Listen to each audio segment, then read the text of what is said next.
What's up, YouTube? King Monye once again checking in.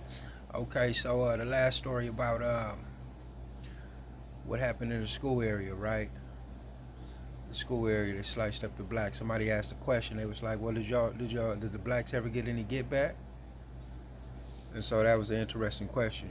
So in CYA, especially back in like 2005 at YTS, uh, you had the Mad AssCrips. Mad AssCrips was a group of brothers. They was all Crips who had gotten together.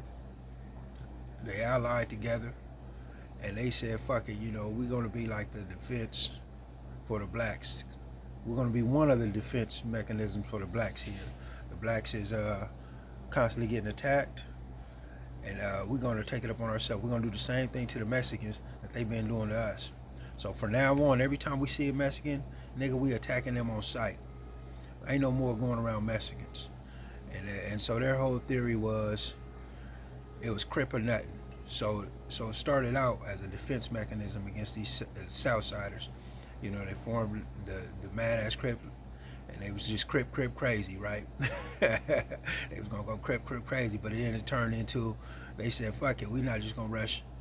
We rushing everybody. If you ain't cripping, we own you." So they started getting off on the Mexicans, the Bloods, if I'm not mistaken, anybody that wasn't a Crip. But the whole purpose, I remember, was for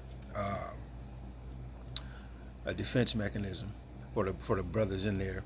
And so, yeah, you had people who would get back. You had them type of groups. Another groups that you had in there that the brothers formed was YBG, I believe, or Young Black Guerrillas, or the what was the UBGs, United Black Guerrillas.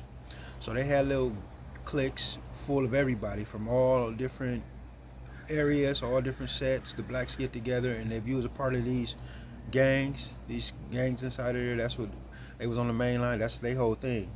The police knew, don't bring them around no Mexicans, because they get off on Mexican on sight. And so it was the same way, but it was always in response to, they had I think grave busters, and for the Mexicans. The Mexicans had gangs and stuff where they got off on sight on blacks. They would attack blacks. They would terrorize them.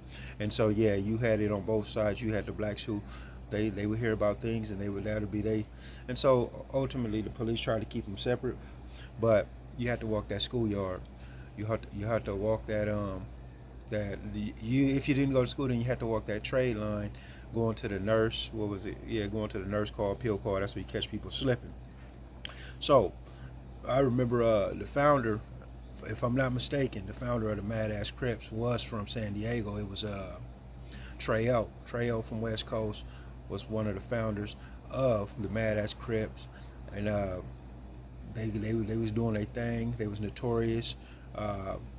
Anybody that was in there can verify that they was one of the groups that stood out as far as the black fractions who did go against the South Side, and they did the same thing to them as what they was doing to the black community. And so this is just King Monye, just another blessed day. Make sure you hit the subscribe, become part of the Monye tribe. I'm gone.